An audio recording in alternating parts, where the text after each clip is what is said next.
कि एक बार जब भगवान ने मोहिनी रूप धारण किया तो महादेव देखना चाहते थे, क्योंकि जहर पीकर वो तो चले गए हिमालय पर। तब उनको जानकारी लगी कि भैया भगवान ने बड़ा सुंदर मोहिनी स्त्री का रूप बनाया था, मैं देखना चाहता। भगवान नारायण के पास आए, हे नारायण, मैं आपका वो जो स्वरूप आपने देवताओं को मोहित कर लिया, दैत्यों को मोहित कर लिया, ऐसा कौन सा रूप बनाया कि अमृत को छीन कर ले गए, भाई भाई में लड़ रहे लोग आपके रूप को देखकर आपको ही अमृत पकड़ा दिया। नारायण भगवान ने कहा, आप तो बाबा जी हो, वैरागी हो, का करोगे रूप देख करके? बोले नहीं नहीं, थोड़ा सा आपका ऐसा कोई अवतार है जो मैंने छोड़ा हो? इस अवतार में मैं वंचित रह गया, इस बार तो आपको दर्शन कराना होगा। भगवान नारायण कहने लगे, बाबा आपको कोई दर्शन करने की आवश्यकता नहीं है, आप तो तपस्या करिए। बोले नहीं नहीं, मैं तो दर्शन करूंगा। और इतना कहते ही भगवान नारायण ने अचानक अपनी माया रची और वहीं पर एक सुंदर सी प्यारी सी कन्या महाराज मोहिनी के रूप में दिखाई पड़ी। महादेव ने जो ही स्वरूप देखा, हमारा बावले की तरह भागने लगे बाकू देखने के लिए। अब जैसे ही भागे और महादेव ने जैसे ही मोहिनी रूप बने भगवान को पकड़ा ही था कि नारायण भगवान चतुर्भुज रूप में खड़े हो गए। उनके उस स्वरूप को दोनों के मिलने से दोनों के शरीर से तेज का प्राकट हुआ, जिसको सप्तऋषियों ने रख लिया कि ये साधारण तेज नहीं है। ऐसा माना जाता है दक्षिण भारत में कि उसी तेज से अयप्पा का जन्म हुआ है। आप दक्षिण भारत जाएंगे तो ये शिव के पुत्र हैं। केरल में शायद इनका मंदिर है, केरल के अंदर अयप्पा भगवान। तो ये भगवान नारायण और शिव के तेज से इनका जन्म हुआ, ऐसा दक्षिण भारत के लोग मानते हैं। लेकिन शास्त्र कहते हैं, शिव महापुराण कहती है, क्योंकि आपको हनुमान जी की कथा कहीं नहीं मिलेगी, सिर्फ 2 जगह मिलेगी। एक शिव महापुराण में मिलेगी और एक मिलेगी वाल्मीकि रामायण के उत्तरकांड में। जब भगवान श्री राम ही अगस्त से पूछेंगे कि मैं तो दक्षिण भारत से नहीं हूं, लेकिन आप तो दक्षिण भारत महाराष्ट्र नासिक से, मैं आपकी कुटिया थी और एक कावेरी की तट पे थी, आप दक्षिण भारत को अच्छे से जानते और हनुमान का जन्म वहां हुआ है। आप बताइए, जब जब मैं हनुमान को देखता हूँ तब तब मुझे लगता है कि ये मेरी सेवा में लगा है, लेकिन ये तो बहुत पराक्रमी है, इसके अंदर वो सक्षमता है, ऐसा कोई गुण नहीं जो हनुमान के अंदर ना हो। मुझे इसके बारे में जानना है कि हनुमान के अंदर ऐसा स्वभाव बचपन में ही सही था या इसको युवावस्था में ये सब प्राप्त हुआ। तब अगस्त ऋषि राम जी को सुनाते हैं हनुमान जी की कथा, या फिर शिव महापुराण में मिलती है कि उसको पत्ते में रख लिया, उस तेज को जो नारायण और शिव का तेज मिला था, सप्तऋषियों ने रख लिया, उसको छुपा कर काम आएगा, ये साधारण तेज नहीं है। और उसी समय गौतम ऋषि की कन्या अंजना का विवाह, ये अंजना थी, ये पुंजक स्थिला नाम की अप्सरा थी।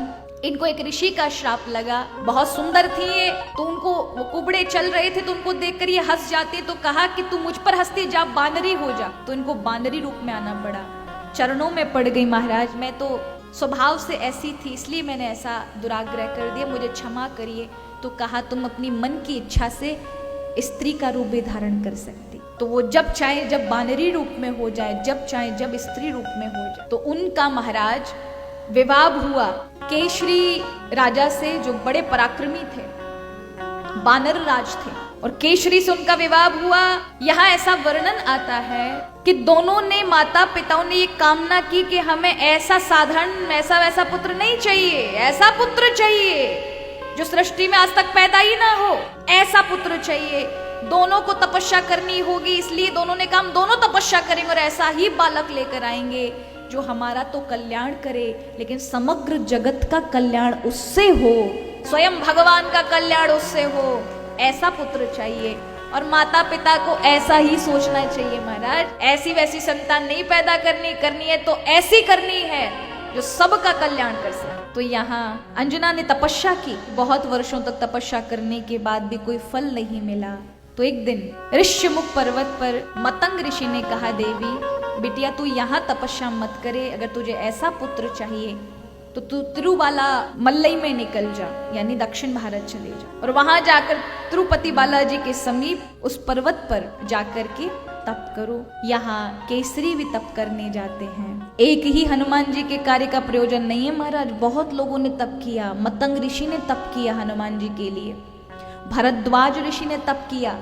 एक दिन श्री केसरी जी महाराज प्रयागराज में घूम रहे थे, एक पागल हाथी भरद्वाज ऋषि के पीछे पड़ जाता है। वे नहाने के लिए अभी कुंड से बाहर निकले ही थे, गंगा जी से बाहर निकले ही थे कि एक हाथी पागल हो गया महावत को मार करके, और वो सीधे भरद्वाज ऋषि के पीछे पड़ गया। अभी कुछ समझ पाते, उसे रोकने के लिए कोई मंत्र का प्रयोग कर पाते, उससे पहले देखा मैं मेरे प्राण बचाऊं, भागने लगे। वो हाथी और विशालता से भाग रहा था।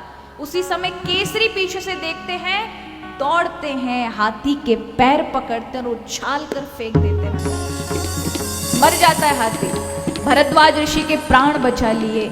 भरद्वाज ऋषि ने कहा मेरे प्राण बचाए हैं, कुछ मांगो, मैं बहुत प्रसन्न हूँ। कहा मुझे ऐसा पुत्र चाहिए जो कभी संसार में ऐसा पुत्र किसी ने पैदा नहीं किया।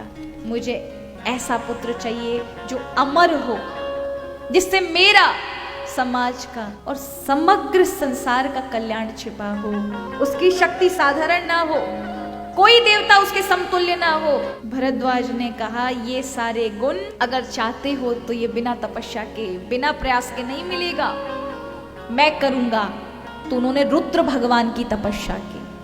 भरद्वाज ने की, केसरी ने की, अंजना कर रही है, मतंग ऋषि कर रहे हैं।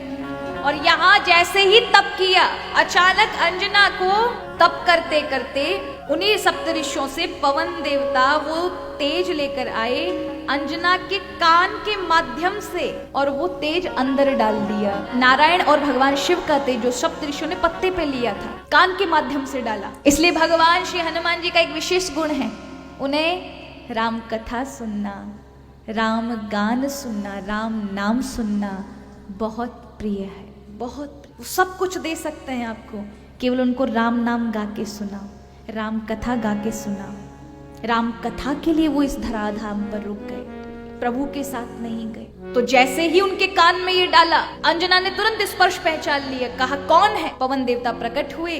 कहा देवी मैं हूं, तुम्हें ऐसा पुत्र चाहिए, इसलिए रुद्र और नारायण का तेज तुम में डाल रहा हूं। इसलिए हनुमान जी की जो सेवा करता है वो शिव और नारायण दोनों की सेवा करता है, दोनों के तेज से है, इसलिए परम पराक्रमी है श्री हनुमान जी महाराज। जैसे ही गर्भ में आए, यहाँ कुछ वर्षों बाद मैया ने जन्म दिया अंजना ने। अब उनके अंदर इतना महाराज तेज, बल, पराक्रम, उस पराक्रम को देखकर माता पिता दोनों डरने लगे। ये बालक इतना उत्पाती है, अभी नन्हा सा है। एक दिन महाराज अपनी शक्तियां उन्हें खुद को भान नहीं थी नन्हे से। हनुमान जी सुबह सुबह उठते हैं और देखते हैं बहुत बड़ा कोई महाराज आसमान पर, आकाश पर कोई फल दिखाई पड़ रहा है, दौड़ते चले जाते हैं उड़ते हुए। अब जरा विचार करो, छोटे से थे हनुमान जी, गए वहां आकाश पर, और उस दिन सूर्य ग्रहण लगने वाला था, राहु आ रहा था निगलने के लिए सूर्य भगवान को। हनुमान जी को लगा कोई खाने के लिए अच्छा बतासा है हमारा लाल लाल, और खाने के लिए जैसे, अब जरा विचार करो, इस पृथ्वी से 100 गुना बड़ा है सूर्य। कितना बड़ा मुंह बनाया होगा हनुमान जी ने, उसे निगलने ही वाले थे, निगल लिया, अंधकार छा गया। राहु आकर के ग्रसने वाला था, राहु ग्रसता उससे पहले हनुमान जी ने ग्रस लिया पूरा अंधकार। राहु ने कहा ये कौन सा दूसरा राहु आ गया। अब वो काला काला देख करके हनुमान जी को लगा ये वाला फल अच्छा नहीं, वो वाला ज्यादा अच्छा है। बच्चे होते हैं ना, कोई खिलौने को पकड़ रहे हो और अचानक कोई दूसरा खिलौना देखे तो उसको छोड़ करके उस वाले पे भागते हैं। हनुमान जी ने देखा वो जो मुंह में लिया वो तो कम अच्छा लग रहा है, ये जो आगे दिख रहा है ना ये वाला ज्यादा अच्छा, उसकी ओर दौड़े। वो महाराज अंतर्ध्यानी हो गया और सीधे इंद्र के पास पहुंचा। महाराज लगता है न जाने कौन आ गया, मेरी जगह पर किसी अन्य ने सूर्य को ग्रस लिया। ये देखकर इंद्र देखता चारों ओर अंधकार छा गया। भगवान सूर्य के चले जाने के कारण, मुख में आ जाने के कारण पूरी पृथ्वी, पूरे ब्रह्मांड के अंदर अंधकार। ये देख करके इंद्र आता है और अपने वज्र का प्रभाव होता है ना, जब बालक कुछ मिट्टी खा ले तो मैया कहती है अरे निकाल निकाल निकाल, डंडा दिखाती है। उसी तरह देवताओं ने घेर कर हनुमान जी को अरे निकाल निकाल। जब नहीं निकाला तो थोड़ी पर एक वज्र का प्रहार दिया और हनुमान जी ने वज्र का प्रहार लगते ही सूर्य तो बाहर हो गया, लेकिन उनके मानो प्राण निकल गए। और वह जैसे ही आकाश से गिरते हुए आ रहे थे, पवन देवता ने देखा इस इंद्र ने मेरे पुत्र को मार डाला। उस बालक को लेकर के रोते हुए पवन देव वायु ने कहा, मेरे पुत्र के साथ तुमने ये नन्हा सा बालक है, अभी नादान है, उसे नहीं पता था, लेकिन तुमने ये अच्छा नहीं किया इंद्र। तुम्हें ये लगता है कि तुम पूरे ब्रह्मांड को, इस सृष्टि को संभालते हो, तो संभालो, मैं अपना तेज इस संसार से वापस लेता हूं।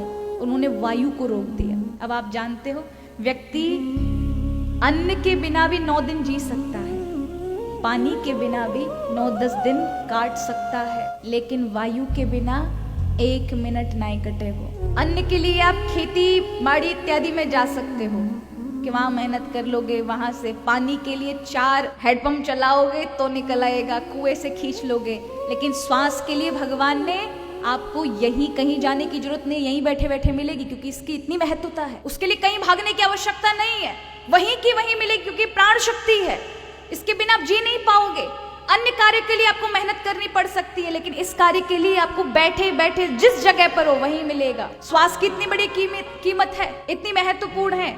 वायुदेव ने ये श्वास ही रोक दी, प्राण वायु रोकी, सभी देवता इत्यादि, ऋषि मुनि मनुष्य इत्यादि तड़पने लगे। इंद्र दौड़ के ब्रह्मा जी के पास गए, ब्रह्मा जी से कहा पूरी सृष्टि नष्ट हो जाएगी। वायु ने अपनी गति रोक ली।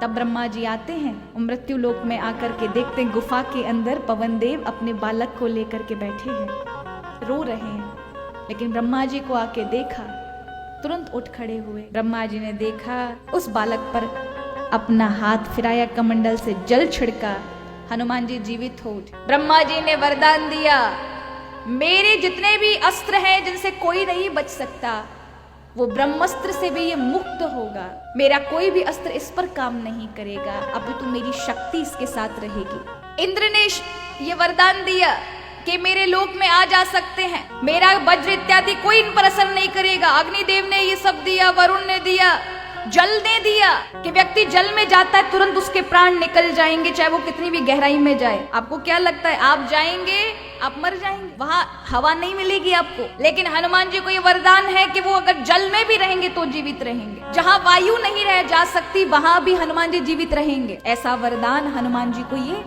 प्राप्त है। विश्वकर्मा ने ये कहा कि जितने देवताओं के मैंने अस्त्र शस्त्र बनाए हैं, मैं ये वरदान देता हूँ, इन किसी भी अस्त्र शस्त्र का प्रयोग तुम पर हुआ तो ये असर नहीं करेंगे। ऐसा कोई लोक नहीं जहाँ तुम नहीं जा सकते। ये सारे वरदान हनुमान जी को मिले महाराज, और बचपन में जैसे ही मिले तो आप जरा विचार करें कितनी शक्ति होगी उनकी। हनुमान जी को ये शक्ति मिली, बचपन से ही उद्दंड हो गए महाराज, उन्हें खुद को भानने की कितनी शक्ति है उनके पास। कभी इस ऋषिया की कुटिया उठा के नदी में डाल दी, कभी दाढ़ी खींचने लगे, कभी पेड़ पे लटक लटक करके महाराज उनके कमंडल वस्त्र इत्यादि ले गए फेंक दिए, कभी उनकी कुटिया उठा करके कहीं और रखाए। इतनी ताकत देख करके माता पिता को चिंता होने लगी, ये कहीं बालक अभी से बिगड़ गया, उद्दंड हो गया, तो जो असीमित बल इसको प्राप्त हुआ है, कहीं ये इसके लिए खतरा ना बन जाए, घातक ना बन जाए। कुछ तो करना पड़ेगा, नियंत्रण लगाना पड़ेगा, क्या करें। तब ऋषियों ने विचार किया, इस बालक को श्राप दे नहीं सकते, लेकिन ये बहुत उद्दंड है, इसका ये बल आगे भविष्य में काम आने वाला है, इसलिए इसके साथ क्या करे। तो ये श्राप दे दिया ऋषियों ने कि इनको जो भी शक्ति प्राप्त है, ये शक्तियां ये भूल जाएंगे, सारी शक्ति भूल जाएंगे इनको क्या क्या प्राप्त है। लेकिन जिस दिन कोई सज्जन व्यक्ति इनको इनके लक्ष्य के विषय में याद दिलाएगा, उसी दिन इन्हें ये सारी शक्ति स्मृति हो जाएगी। और जामवंत जी ने जब इनको जागृत किया, बताया कि राम काज लग तब अवतारा, सुनत भयउ परवतार, राम जी के लिए आपका अवतार हुआ है। तुरंत इन्हें जितनी भी शक्तियां प्राप्त थी वो सब की सब स्मृत हो आई, याद हो आई। उससे पहले इनको लगता था इनके पास कुछ भी नहीं है, इसलिए सुग्रीव के यहाँ मंत्री के पद पर आ गए, उसके सेवक बन गए, क्योंकि अपनी शक्ति का भान नहीं था। इसका मतलब जानते हो क्या है, हम सब के अंदर हनुमान है, हम सब के अंदर इतनी असीमित शक्तियां हैं, उन्हें जगाने के लिए कोई लक्ष्य चाहिए ना, वो लक्ष्य के विषय में कोई बताएगा, आपके अंदर इतनी शक्ति है, ये जागृत हो जाएगी।